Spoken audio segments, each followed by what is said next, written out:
Hello everyone, welcome to Sri Ram's IAS YouTube channel. This is your mentor Arzu Thakkar. I hope you all are doing well. Things are fine at your place. With this, let's begin with today's lecture where we will be covering these articles in detail. I know that थोड़ा सा you have to manage today क्योंकि यहाँ पर पास में construction work चल रहा है, so बीच में नॉइस आ सकती है, बट आई वुड हमें वैसे कुछ पॉसिबल मैक्सिमम कर नहीं सकती हूँ, बट उम्मीद करती हूँ कि आप तक मेरी आवाज़ सही से पहुँच रही है. कोई डाउट होता है you can ask me in the comment section. ये आर्टिकल्स आपके सामने हैं जिनके बारे में हम बात करेंगे in detail. Let me give you a brief about every article कि अच्छा इस सेशन में क्या कुछ रहने वाला है, हम कैसे प्रोसीड करेंगे so that you stay connected whole throughout the lecture. तो अपना जो पहला आर्टिकल यहाँ मेंशन्ड है, लेकिन हम इसको कवर करेंगे by the end. Bengaluru's water crisis, a wake up call for India. बहुत ही ज़्यादा इंपॉर्टेंट आर्टिकल है. बैंगलोर से जो है वो इसको ज़रूर समझ रहा होगा कि प्रेजेंट कंडीशन क्या है यहाँ पर. ये एडिटोरियल आया था, तो जीएस पेपर 3 से आप इसको लिंक कर सकते हो और इवन जीएस पेपर 1 से वाटर रिसोर्सेज से भी लिंक कर सकते हो. एनवायरमेंट पॉल्यूशन, एनवायरमेंट डिग्रेडेशन से लिंक कर सकते हो. हम इस आर्टिकल में बात करेंगे state of ground water crisis in India. अच्छा, हम क्या स्टेप्स ले सकते हैं to address such water crisis in India, ये सारी डिस्कशन होगी इस पर्टिकुलर आर्टिकल में. बेसिकली बेंगलुरु वाटर क्राइसिस जो है वो सबके लिए एक वेकअप कॉल है. तो जो सोए हुए हैं उन्हें जाग जाना चाहिए. पानी अननेसेसरी वेस्ट नहीं करना है. ग्राउंड वाटर डिप्लीशन कहाँ तक पहुंच चुका है. अभी अगर आप पिक्चर्स में देखो, लंबी कतार लगी हुई है. लोग अगर एक पानी की बाल्टी के लिए खड़े हुए हैं तो कितनी सिचुएशन आगे जाके आप सोचो फॉर योर फ्यूचर जनरेशन कितनी प्रॉब्लम होगी फिर, राइट. सो इस पे हम चर्चा करेंगे. Then you have mission Divyastra. तो बेसिकली ये मिशन किससे जुड़ा हुआ है, डिफेंस से ये आर्टिकल लिंक करता है. आपके प्रीलिम्स के लिए भी इंपॉर्टेंट है. नेशनल कोऑपरेटिव डेटाबेस, कैसा डेटाबेस है, मेंस के लिए भी इंपॉर्टेंट है, प्रीलिम्स के लिए भी इंपॉर्टेंट है. स्कूल सॉइल हेल्थ प्रोग्राम, तो एग्रीकल्चर डोमेन से लिंक करता है. जीएस पेपर 2 से लिंक कर सकते हो, गवर्नमेंट पॉलिसीज एंड इंटरवेंशन से. सिमिलरली कीर्ति प्रोग्राम भी आपके GS paper 2 government policies and intervention से कनेक्ट हो सकता है. सो ये सारे आर्टिकल्स आज के सेशन में रहने वाले हैं. सेशन अच्छा लगता है तो do let me know in the comment section. Mark your attendance by liking the lecture, right. तो शुरू करते हैं आज का session with the very first article and let me share that article on screen. Defence से जुड़ी हुई ये न्यूज है. हाल ही हमारे प्राइम मिनिस्टर ऑफ इंडिया ने अनाउंस किया है successful made in flight test of Agni 5 missile with MIRV technology, code named Mission Divyastra, that is boosting India's defense capability. क्या है ये मिशन?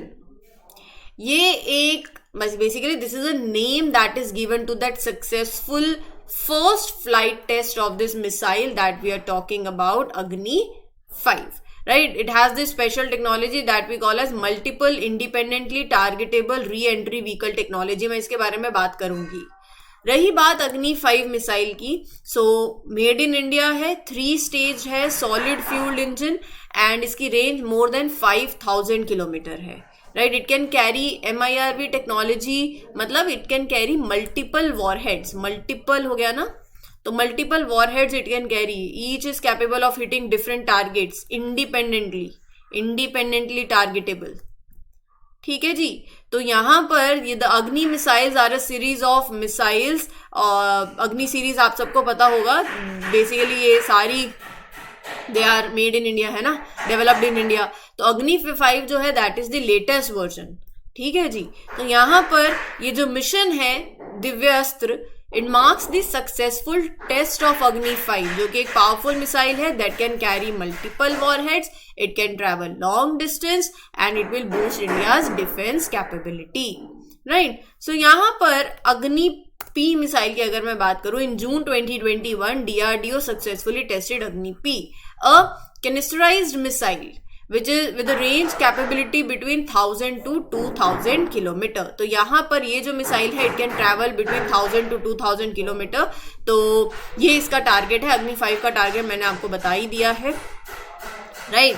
तो यहाँ पर this means that the missile can be launch from, यहाँ पर missile can be launch from road and rail platform, तो इसीलिए आप इसको आसानी हो जाती है for its deployment and you can launch it at a quicker pace. अब रही बात MIRV टेक्नोलॉजी की, पहले तो आपको इसकी फुल फॉर्म पता होनी चाहिए, है ना, जो कि मैंने आपको बताई. अब it can target multiple targets. MIRV technology multiple targets. MIRV की फुल फॉर्म क्या है? Multiple independently targetable re entry vehicle. Multiple target मतलब दिस टेक्नोलॉजी अलाउज एक single missile to carry multiple warheads and each is capable of hitting different targets. Long range, these can travel long distances.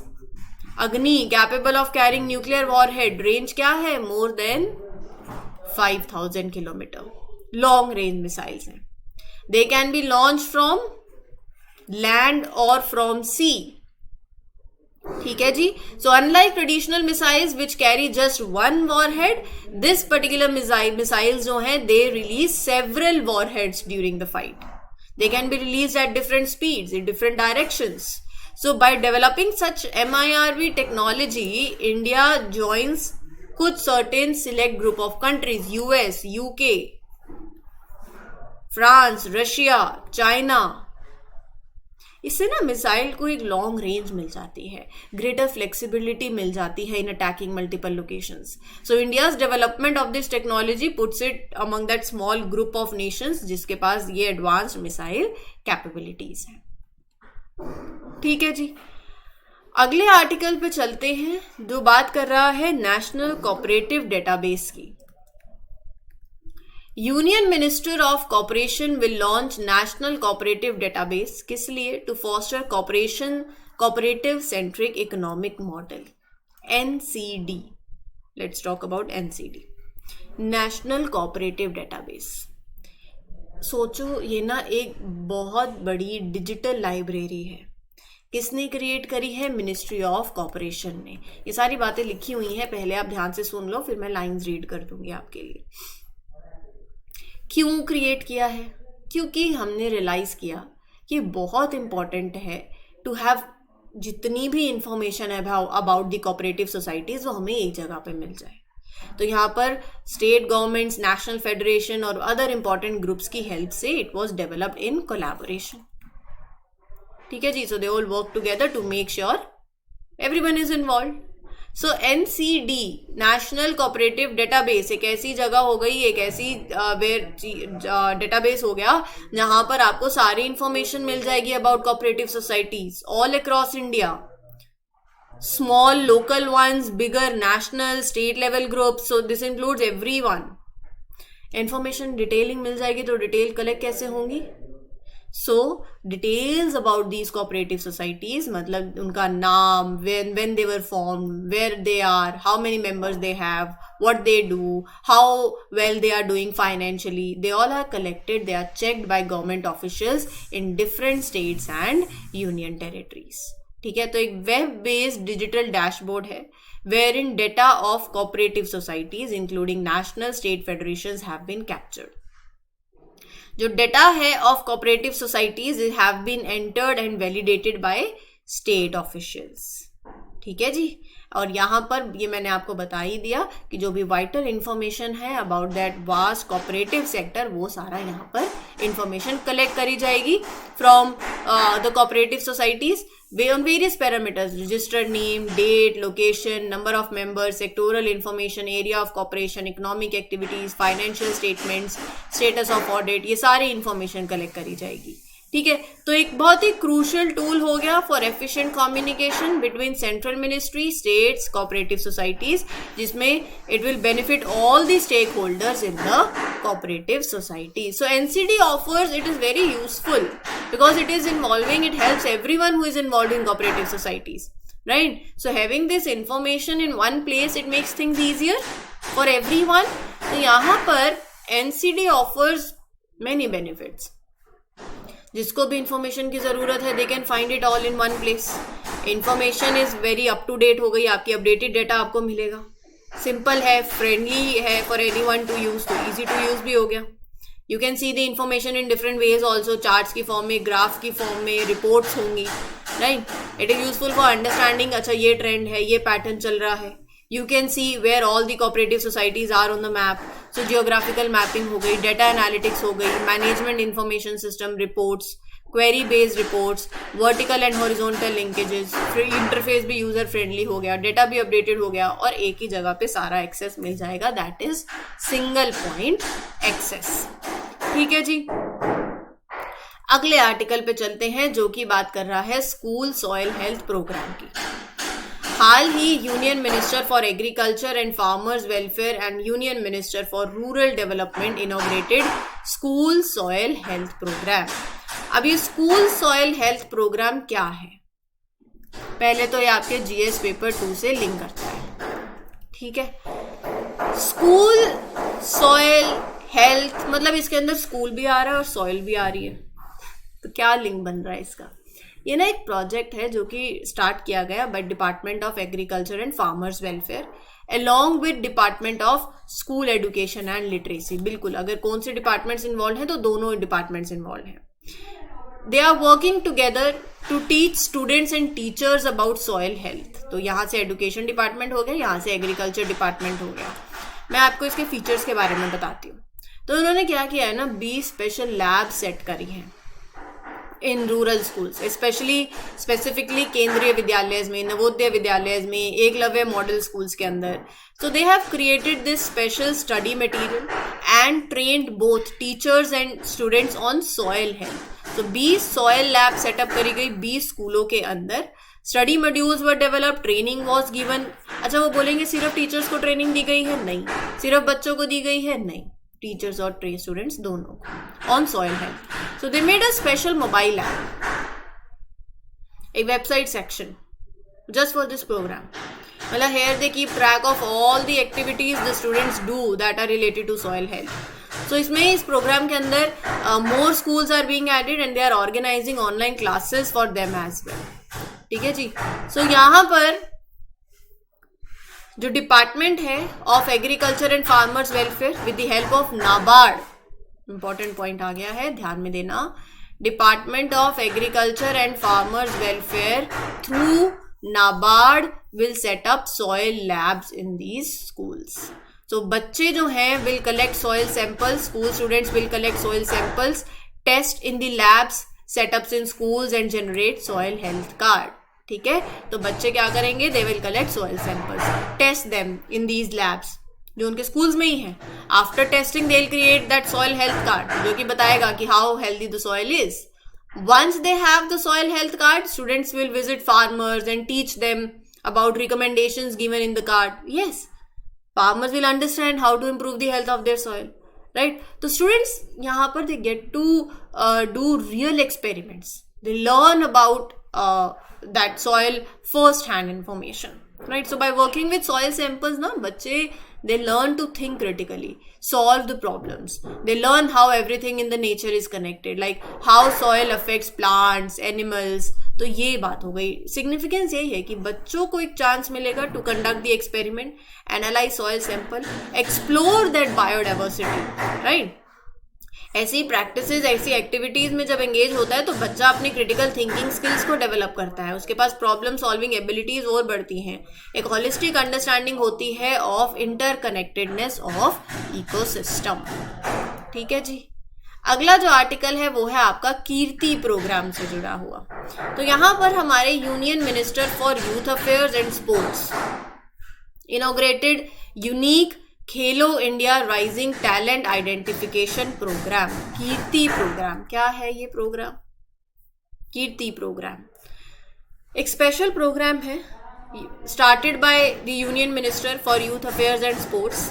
इसका aim है at school children जिनकी age है 9 से 18 साल की. क्या ऑब्जेक्टिव है इसका? ऑल ओवर द कंट्री ना आप टैलेंटेड किड्स को you are finding out. So it wants to use sports to help kids stay away from things like, अब वो टू मच स्क्रीन टाइम हो जाता है ना, तो उसको कम करने के लिए आप बच्चों को पहले बच्चे बहुत उसमें बाहर जाना खेलना, लेकिन अब वो चीज़ें रह नहीं गई हैं. अब एडिक्शन है फ़ोन की. सो इसका एम ये 9 से 18 साल की एज ग्रुप के लिए ही है. एक नेशन वाइड स्कीम है, 2 ऑब्जेक्टिव्स हैं. पहला है to hunt talent from every nook and corner of the country and to use sports as a tool. You curb addiction towards drug and other gadgetry distractions as well. ठीक है, अभी जो distraction हो रही है उस पर नहीं जाना, जो आवाज़ आ रही है उस पर फोकस नहीं करना. देखो जब ना हमारा ध्यान पूरा सेशन में होता है ना, हमें एक्स्ट्रा चीज़ों की बाहर की नॉइस नहीं आती है फिर, अगर आप पूरे मग्न हो तो, राइट. क्योंकि आई अंडरस्टैंड, देखो जब पास में अगर कंस्ट्रक्शन चल रही होती है तो ये प्रॉब्लम हो सकती है. इट माइट बी कि हाँ 1-2 दिन ये थोड़ा सा दिक्कत हो, but I am making sure कि आपको चीज़ें अच्छे से समझ आए, है कि नहीं. तो यहाँ पर वो डिस्ट्रैक्शन जो हो रही है उससे हटके ये सारा बेसिकली कीर्ति प्रोग्राम पे वापस आते हैं. तो वो डिस्ट्रैक्शन से हटके बच्चों का ध्यान स्पोर्ट्स में लगाया जाए. So Kirti aims to conduct 20 lakh assessments across the country throughout the year to identify talent through notified talent assessment centers. तो मतलब टैलेंट असेसमेंट सेंटर्स होंगे. तो ये सेंटर्स जो होंगे they plan to test 20 lakh kids all over the India. So it started in 50 centres across India. पहले phase में 50,000 बच्चे हैं that are being tested in sports like athletics हो गया, बॉक्सिंग हो गई, रेसलिंग हो गई, हॉकी हो गई, फुटबॉल हो गई, राइट. सो जो सिलेक्शन प्रोसेस है ना that is very fair and clear. They use information technology to make sure of that. तो यहाँ पर KIRTI made a solid launch across 50 centres in India, right. तो मैंने आपको बताया 50,000 applications are being assessed in the first phase across 10 sports. KIRTI's athletic centric program is conspicuous by its transparent selection methodology.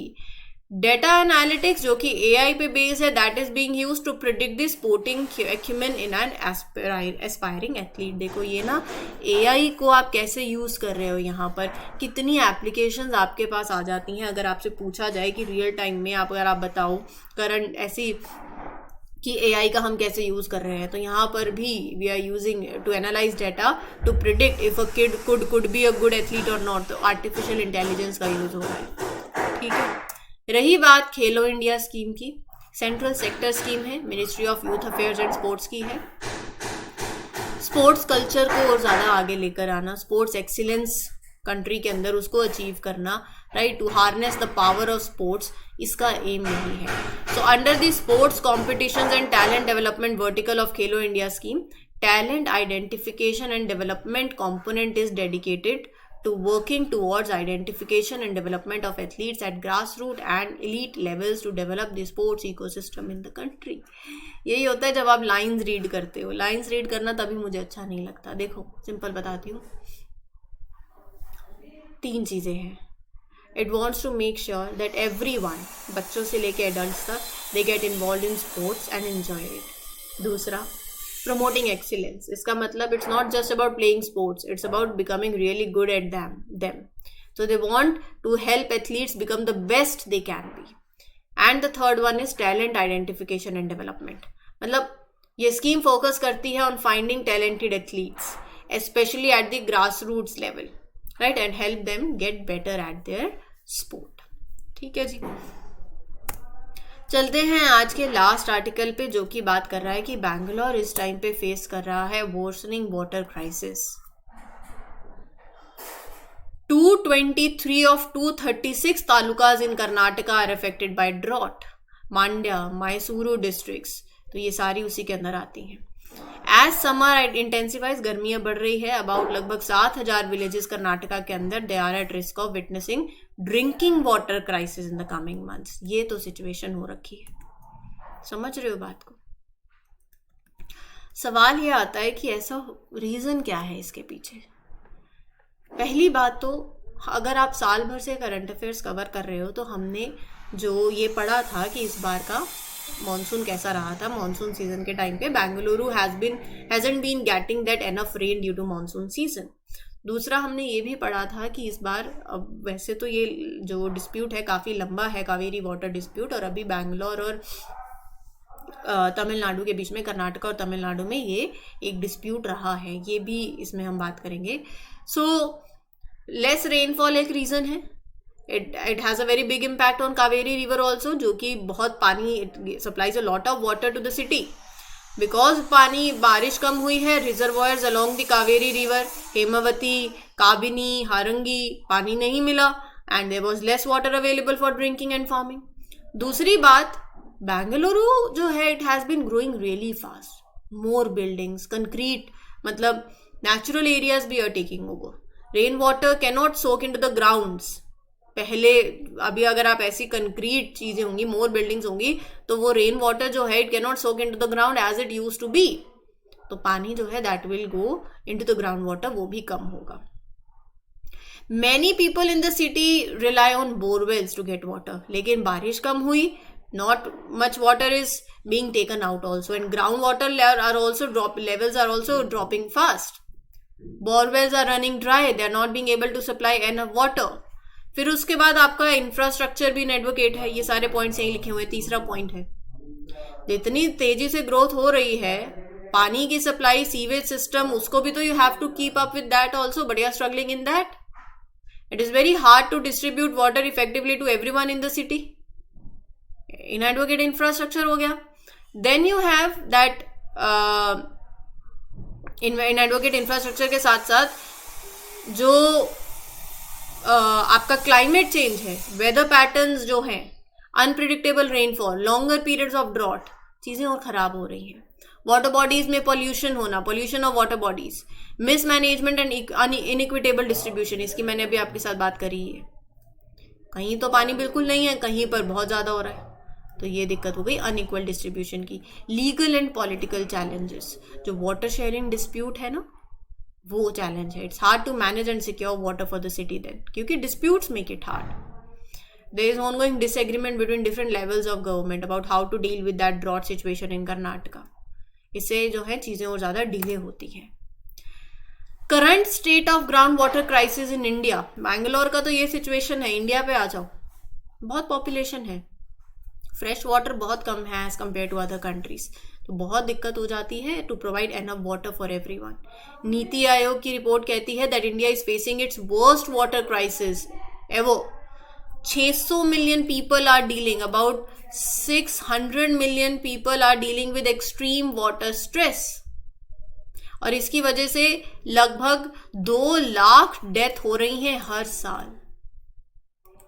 Ground water over use हो रहा है agriculture के लिए. मतलब आप लगाओ, India uses more ground water than any other country. 25 which is over 25% of the total. India बहुत ज्यादा ग्राउंड वाटर यूज करता है एग्रीकल्चर के लिए, ड्रिंकिंग वाटर के लिए, इंडस्ट्री के लिए. इतना इंक्रीजिंग डिमांड है, amount of water available per person will decrease over time. Ground water contamination भी तो हो रहा है. Sewage waste, industrial waste, they are contaminating ground water.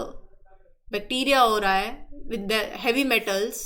Water की क्वालिटी बहुत कम खराब होती जा रही है. India ranks poorly in terms of water quality. 70% of the water is being contaminated, है कि नहीं? राइट. तो ये सारी दिक्कतें हैं. फ्यूचर प्रोजेक्शन क्या है?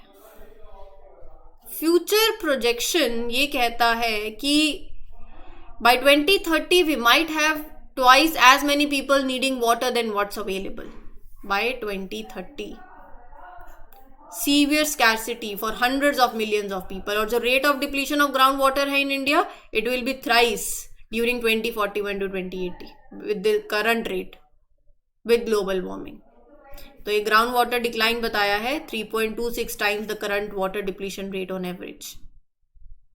राइट. तो ये डेटा ना आप डायरेक्टली अपने जीएस पेपर 3 के एग्रीकल्चर सेक्टर में, सॉरी एनवायरमेंट सेक्टर के अंदर यूज कर सकते हो. आप बताओ क्या सॉल्यूशंस दिए हैं, क्या स्टेप्स हैं, खुद सोचो. दिक्कतें कहाँ हैं? डिस्प्यूट हो रहा है. Rivers interlinking, linking rivers together can help move the water from places that have to, जहां बहुत ज्यादा पानी है, जहां कम पानी है, इंटरलिंकिंग ऑफ रिवर्स करो. बट केन बेतवा वाला ध्यान आ जाएगा. लेकिन मेक श्योर कि एनवायरनमेंट को भी नुकसान नहीं हो, है ना. वाटर कंजर्वेशन करो. इंफ्रास्ट्रक्चर इन एडवोकेट है, उसमें प्रमोट करो. Dams, pipes, invest in water projects. Sustainable agriculture को प्रमोट करो. ड्रिप इरिगेशन पे चलो. पॉल्यूशन को एड्रेस करो. Heavy metals, sewage, industries, we need to stop pollution, polluting our water from them, right? We need strong rules to make sure that they are being followed to manage water better. Community participation बहुत ज़रूरी है. One water approach. अच्छा वहाँ का पानी नहीं आ रहा, यहाँ का नहीं आ रहा, ये सब नहीं होता है. Every bit of water is important, no matter where it comes from. We should work together with everyone involved, communities, businesses, policy makers. So that can be a way forward, that can be the step that can be taken. For more such information, you can let me know in the comment section. अगर कोई भी doubt होता है तो आज के session के लिए इतना ही.